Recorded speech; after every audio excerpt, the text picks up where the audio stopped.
Hello, my dear students. My name is Shakti, and I welcome you all in Shakti Sir classes. I am an English lecturer since last 20 years, and in today's class we will continue our text Tiger King from the book Vistas. If you are new on our channel and if you like the video, subscribe the channel and press the bell icon so that you can get the notifications of our videos firstly. So without wasting a single second, let's start the topic. In the previous class, we had completed the text till page number 12, and today we will start our text from the fourth scene of the text. तो महाराजा का जो tiger hunting था वो बहुत ज़्यादा successful रहा और 10 साल के अंदर अंदर ही महाराज ने जो है लगभग 70 टाइगर्स को मार डाला। 70 टाइगर्स को मारने के बाद में महाराजा के सामने एक बहुत ही अनफोर्सीन हर्डल, एक बहुत ही अप्रत्याशित बाधा आकर के खड़ी हो गई, और वो ये रहा कि प्रतिबंधपुरम के जंगलों में टाइगरों की जो आबादी थी लगभग विलुप्त हो चुकी थी। अब कोई नहीं जानता था कि टाइगरों की इस आबादी के खत्म होने के पीछे कारण क्या था। क्या टाइगरों ने बर्थ कंट्रोल के मेजर्स अपनाने शुरू कर दिए हैं, या उन्होंने हरकारी कमिटेड कर लिया है। तो सिंपल सी बात ये थी कि जितने भी टाइगर्स थे वो जो है अब प्रतिबंधपुरम के जंगलों में थे ही नहीं, या यूं भी कह सकते हैं, एक तरह से सटायर है, आयरोनी है, तो यूं भी कह सकते हैं कि जो टाइगर्स है वो प्रतिबंधपुरम के जंगलों से भाग करके दूसरे स्टेट्स में चले गए थे, और अब टाइगरों की ये इच्छा थी कि अब महाराज की गोली से नहीं मरेंगे, अब वो ब्रिटिशों की गोली से मरेंगे। तो ये एक यहाँ पर हास्य है। तो एक दिन महाराज ने जो है दीवान साहब को बुलवाया और दीवान को कहा, दीवान साहब, क्या आपको पता है कि अभी मेरी इस बंदूक से 30 टाइगर और मारे जाने हैं। और उन्होंने अपनी गन को हवा में लहराते हुए दीवान से बात कही। लहराती हुई गन को देख करके दीवान बेचारा घबरा गया और बोलता है, बोले महाराज मैं कोई टाइगर नहीं हूँ, गन जरा साइड में कीजिए। तो महाराज बोलते हैं, कौन बेवकूफ़ तुम्हें जो है टाइगर बुलाएगा, और ना ही मैं एक बंदूक हूँ। दीवान बोला। तो महाराज बोलते हैं, अरे भाई ना तो तुम टाइगर हो और ना ही कोई बंदूक हो। तो दीवान साहब, मैंने आपको यहाँ पर इसलिए बुलवाया है, एक्चुअली आपको बुलवाने के पीछे मेरा खास मकसद है, और मकसद आप सुनिए। तो दीवान साहब, हमने डिसाइड किया है कि हम शादी करेंगे। इतना सुनते ही दीवान घबरा गया, शर्मा गया और बोलता है, बोले महाराज मैं तो पहले ही शादीशुदा हूँ, अगर आप मेरे से शादी कर लेंगे तो मेरे बीवी बच्चों का क्या होगा। इतना सुनते ही महाराज बोलते हैं, डोंट टॉक नॉनसेंस। किसने कहा कि मैं तुमसे शादी करने वाला हूँ? मेरा मतलब है कि मुझे एक टाइगर, सिर्फ इतना सा बोला, और आगे दीवान ने बात को आगे बढ़ाया। बोली, ओ मैजेस्टी, एक बार दोबारा सोच लीजिए। आपके जो पूर्वज थे उन्होंने जो है तलवार से शादी करी, अगर आप चाहें तो बंदूक से शादी करिए, लेकिन टाइगर किंग ही इस स्टेट के लिए काफी है। आपको नहीं लगता टाइगर क्वीन कुछ ज्यादा हो रहा है? तो इतना सुनते ही जो जंग बहादुर था वो बेतहाशा हंसा और बोला, बोले दीवान साहब, ना तो मैं किसी टाइगर से शादी करने की बात कर रहा हूँ और ना ही किसी बंदूक से शादी करने की बात कर रहा हूँ। मैं तो बात कर रहा हूँ कि मुझे शादी एक लड़की से ही करनी है। लेकिन आप ये पता लगाइए कि हमारे आसपास जितने भी स्टेट्स हैं पड़ोस के, उन स्टेट्स में टाइगर पॉपुलेशन किस में ज़्यादा है, और जिसमें सबसे ज़्यादा हो फिर ये भी पता लगाइए क्या वहाँ पर कोई राजकुमारी कंवारी है। तो जहाँ पर होगी कंवारी टाइगर पॉपुलेशन, जहाँ सबसे अच्छी होगी राजकुमारी भी कंवारी होगी, तो हम जो है वहीं पर अपना शादी का प्रस्ताव भिजवा देंगे। दीवान ने ऑर्डर्स को फॉलो किया और उनको एक ऐसा सही स्टेट मिल गया जहां पर टाइगर की पॉपुलेशन भी शानदार थी, और साथ ही साथ वहां जो राजकुमारी थी उसकी भी शादी नहीं हुई थी। तो हुआ क्या, वहां रिश्ता भिजवाया, रिश्ता एक्सेप्ट हुआ, शादी हो गई। और जब कभी भी महाराजा प्रतिबंधपुरम यानी जंग बहादुर अपने ससुराल जाते तो ससुराल के महल तो बाद में पहुंचते, पहले जंगल पहुंच जाते और 2-4 टाइगर मार देते। तो इस तरह से करते करते कुल मिलाकर के 99 टाइगर्स की जो खाल है वो महाराजा प्रतिबंधपुरम के महल के दीवारों की शोभा बढ़ा रही थी। तो महाराजा की जो चिंता है दिनों दिन बढ़ती चली गई और उनका जो पारा है दिनों दिन चढ़ता रहा। कारण उसका ये रहा कि 99 टाइगर्स मारे जा चुके थे और केवल एक ही टाइगर बचा हुआ था उनकी 100 की गिनती पूरा होने के लिए। तो महाराज दिन और रात केवल एक ही सपना देखा करते थे, उस 100वें टाइगर को मारने का। अब सीन ये है कि जितने भी टाइगर फार्म्स थे वो टाइगरों से बिल्कुल ड्राई हो चुके थे, बिल्कुल खाली हो चुके थे, even in the kingdom of father in law. तो अब ये बिल्कुल इम्पॉसिबल था किसी भी टाइगर को लोकेट कर पाना। तो एक ही टाइगर की नीड थी और वही नहीं मिल रहा था। एक ही तो चाहिए था 100 की गिनती को पूरा करने के लिए, और एक वो टाइगर और मिल जाए, महाराज उसे मार दे तो महाराज के दिल का सारा डर ही निकल जाएगा और जो उन्होंने प्रतिज्ञा कर रखी थी टाइगर हंटिंग को छोड़ने की वो भी पूरी हो जाएगी। लेकिन एक ही तो चाहिए था।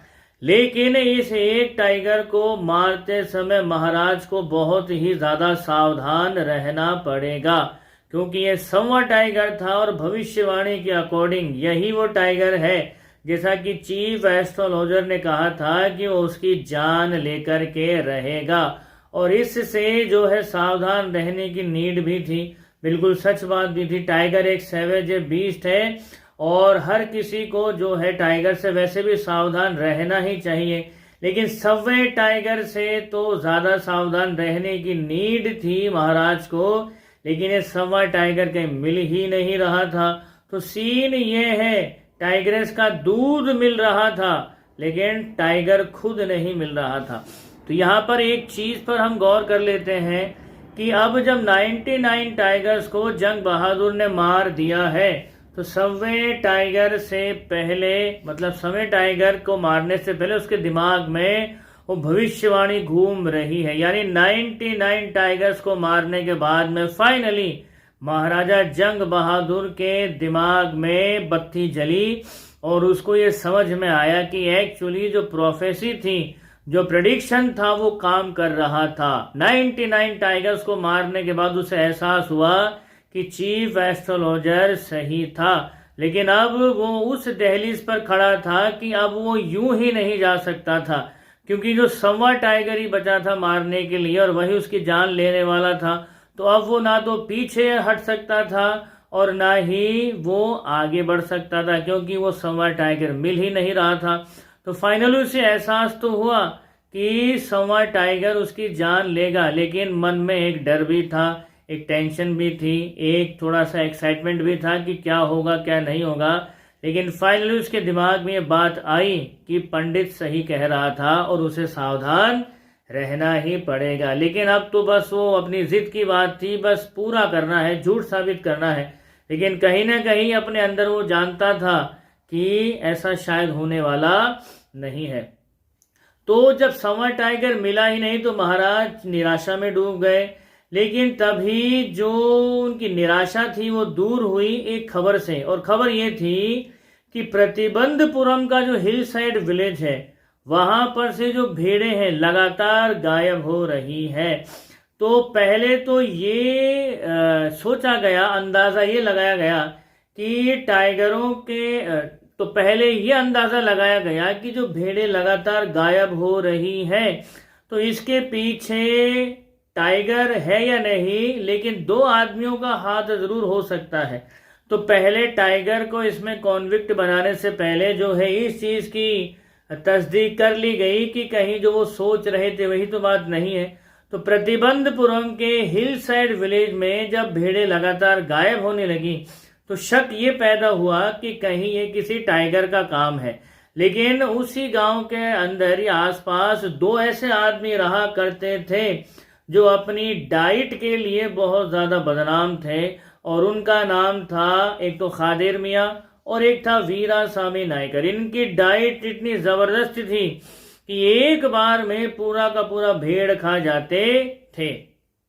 तो पहले मेक श्योर किया गया कि इन दोनों का हाथ तो नहीं है, लेकिन इन्वेस्टिगेशन के बाद जब ये बात सामने आई कि वीरासामी नायकर और खादेर मियां इन दोनों का ही शीप्स की डिसअपियरिंग में कोई हाथ नहीं है, तो ये बात पूरी तरह से साबित हो गई कि ये एक टाइगर का ही काम है। तो महाराजा बहुत ज्यादा खुश हो गए। आखिरकार समय टाइगर की जो सूचना थी, खबर थी, वो इसी गांव से आई थी। महाराजा दौड़कर उस गांव में आए और अपना डेरा उसी गांव में डाल दिया। लेकिन डेरा ही नहीं डाला, एक और कृपा उस गांव पर कर दी।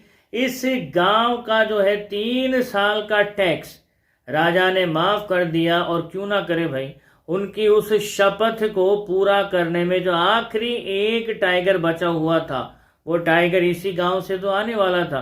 तो महाराज ने जो है 3 साल का टैक्स माफ कर दिया उस गांव का। तो महाराजा बहुत ज्यादा डिटरमाइंड थे उस टाइगर को मारने के लिए, लेकिन जितने डिटरमाइंड महाराजा थे उसको मारने के लिए, उतना ही डिटरमाइंड एक तरह से आप कह सकते हो कि टाइगर भी था। बोले बेटे तेरे गोली से तो नहीं मरूंगा मैं। अब सीन ये हुआ कि दिन पर दिन बीतते चले गए और जब टाइगर महाराज को नहीं मिला तो महाराज का वो एक्साइटमेंट गुस्से में बदला और गुस्सा जिद में बदल गया। और जिद इस हद तक बढ़ गई कि महाराजा की उस सनक की वजह से, जिद की वजह से कई सारे जो लोग थे अपनी नौकरी गंवा चुके थे और कई लोगों को सजा मिल चुकी थी उस सनकी राजा के द्वारा।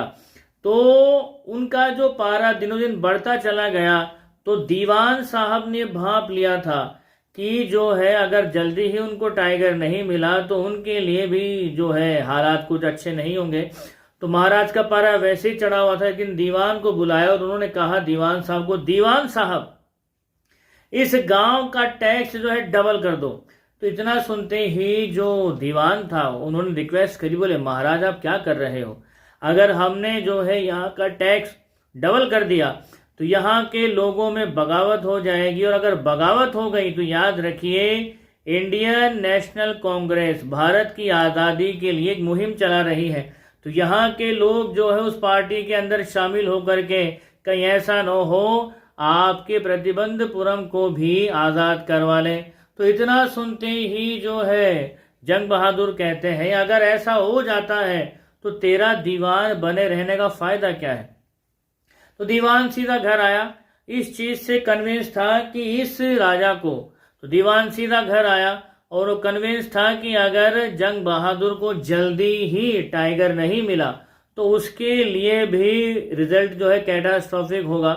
तो जब वो घर पहुंचा और उसने घर का दरवाजा खोला तो उसकी जान में जान आई। सामने जब उसने देखा कि उसके घर के अंदर ही मद्रास के पीपल्स पार्क से लाया गया एक पालतू टाइगर बंधा हुआ है। आधी रात के समय जो है जब सारा शहर सो गया तो दीवान और उसकी बूढ़ी पत्नी उस टाइगर को घसीटते हुए कार में लाते हैं, कार की सीट में बिठाते हैं और दीवान खुद गाड़ी चला करके सीधा वहां पहुंच गया उस जंगल में जहां पर जंग बहादुर हंटिंग के लिए डेरा डालकर बैठा हुआ था। तो जब वो वहां उस जंगल में पहुंचे तो जिस टाइगर को बड़ी मशक्कत से उन्होंने जो है गाड़ी के अंदर धकेला था, अब उस टाइगर ने गाड़ी से बाहर आने से ही मना कर दिया, मानो वो सत्याग्रह कर रहा हो कि मैं भैया गाड़ी के बाहर नहीं आऊंगा। तो बहुत मेहनत करने के बाद में ये मानो गाड़ी के अंदर से उस टाइगर को बाहर निकालने में दीवान पसीने पसीने हो गया, लेकिन फाइनली जो है उस टाइगर को उसने गाड़ी से निकाल करके जमीन पर बिठा दिया।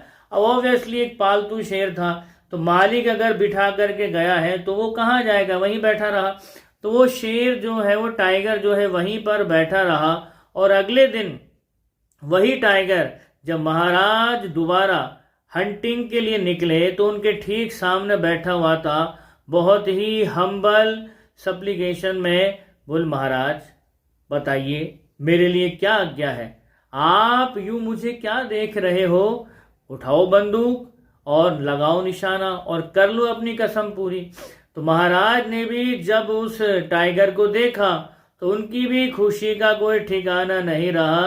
It was with boundless Joy, तो मतलब बाउंडलेस जॉय था टाइगर किंग के लिए। उन्होंने जो है बंदूक उठाई, एम किया और निशाना लगा करके गोली चला दी। तो गोली चलते ही टाइगर जो है ढेर की तरह गिर पड़ा। महाराज बड़े खुश हो गए, दोनों हाथ ऊपर करके बहुत गर्व से सीना चौड़ा करके कहते हैं, मैंने अपनी प्रतिज्ञा पूरी कर ली है, मेरी कसम पूरी हुई। तो महाराजा जो है वहां से जंगल से महल की तरफ रवाना होते हैं। तो रवाना होने से पहले महाराजा प्रतिबंधपुरम अपने साथ आए जो सहयोगी शिकारी थे, उनको एक ऑर्डर देके जाते हैं कि इस टाइगर की लाश को जो है आप लेकर के आओ, हम इसकी शोभा यात्रा निकालेंगे और इसके ऊपर एक बहुत ही शानदार मकबरा बनवाएंगे। तो वो ये ऑर्डर देकर के फुर्ती से गाड़ी में बैठ करके जंग बहादुर जो है चले गए। तो जब महाराज चले गए तो जो हंटर्स जो थे, जो सहयोगी शिकारी थे, वो जो है टाइगर के पास में आते हैं क्लोजर लुक के लिए, चलो यार देखते हैं गोली कहाँ लगी। लेकिन जो पास में आए तो हैरान हो गए, बोले यार गोली की आवाज आई, गोली भी चली, टाइगर भी गिरा, लेकिन खून कहाँ से निकला? खून तो कहीं दिखाई दे नहीं रहा है, तो टाइगर मरा कैसे? मरा कैसे? तो अभी वो एग्जामिन कर ही रहे थे कि तभी जो है टाइगर एकदम से उठ करके खड़ा हो गया और अपनी डबडबाई आंखों से, बैफलमेंट से घबराया हुआ उन हंटर्स को देखने लगा। उसको यूं जिंदा खड़ा देख करके सारे के सारे हंटर्स घबरा गए और एक दूसरे की तरफ गौर से देख करके बोले, अब यार ये तो मरा ही नहीं है, अगर ये नहीं मरा तो फिर अब क्या करें? तो पहले डिसाइड ये किया गया क्या महाराज को सूचना दें। फिर उन्होंने डिसाइड किया कि अगर महाराज को सूचना दे दी और उसको ये बताया कि उसकी गोली निशाना चूक गई है, तो सड़की है, पागल है, जो एक छोटी सी जिद की वजह से पूरी टाइगर पॉपुलेशन को खत्म कर सकता है लगभग, तो अपनी गलती को मानने वाला तो था नहीं। कल को उसको सूचना दे दी कि आपका निशाना चूक गया है, तो उसको लगे कि उसकी इंसल्ट हो रही है, तो खबर लाने वाले को भी जो है पनिशमेंट दे दे और इस खबर को जिस किसी ने भी सुना है तो उनको पनिशमेंट दे दे। तो डिसाइड उन्होंने ये किया कि जो महाराज का भ्रम है उस भ्रम को वो नहीं तोड़ेंगे। अगर महाराजा जंग बहादुर को लगता है कि उन्होंने टाइगर को मार दिया है तो उन्हें समझने दो मार दिया है। तो उन्होंने क्या किया कि बंदूक उठाई। अब हुआ क्या था टाइगर के साथ में, दरअसल अगर वो मरा नहीं था तो हुआ क्या था, तो जब जंग बहादुर ने गोली चलाई थी तो गोली जो है सनसनाती हुई टाइगर के कान के पास से निकली थी। तो उसकी सनसनाहट की वजह से टाइगर का दिल बैठ गया और मारे घबराहट के वो बेहोश हो गया था। बूढ़ा शेर था, चिड़ियाघर का शेर था, बूढ़ा था, बेहोश हो गया था, लेकिन अब वो होश में आ गया है। जो हंटर्स थे उन्होंने उस टाइगर को जिंदा देख करके आपस में प्लान किया कि हम इसको मार देते हैं, एक्चुअल किलिंग हम कर देते हैं। और वैसे भी कौन सा टाइगर किंग को पता चलने वाला है, क्योंकि वो तो यही समझ करके गया है ना कि उस टाइगर को उन्होंने ही मारा है। तो उन्होंने क्या किया, एम किया और बिल्कुल निशाने पर गोली मारी, ठीक सर के बीचों बीच, और धाए से गोली चली और इस बार जो है उस टाइगर की मौत हो गई। अब की बार गोली निशाना नहीं चूकी। तो जैसा महाराज कमांड देकर के गए थे उसकी लाश को लाया गया, बड़ी धूमधाम से एक शोभा यात्रा निकली और उसी शहर के अंदर एक बहुत बड़ा टॉम्ब बनवा दिया गया कि this is the 100th tiger that had been killed by the hands of the Jilani Jung Bahadur. तो एक टॉम्ब बना करके इंस्क्राइब करवा दिया गया। तो आज के पार्ट में हम इतना ही करेंगे। इसके फाइनल पार्ट के अंदर हम बाकी के इवेंट्स को रिवील करेंगे, इसकी वैल्यूज को समझेंगे। तब तक आप खुश रहिए, मुस्कुराते रहिए। जय हिंद, जय भारत, वंदे मातरम।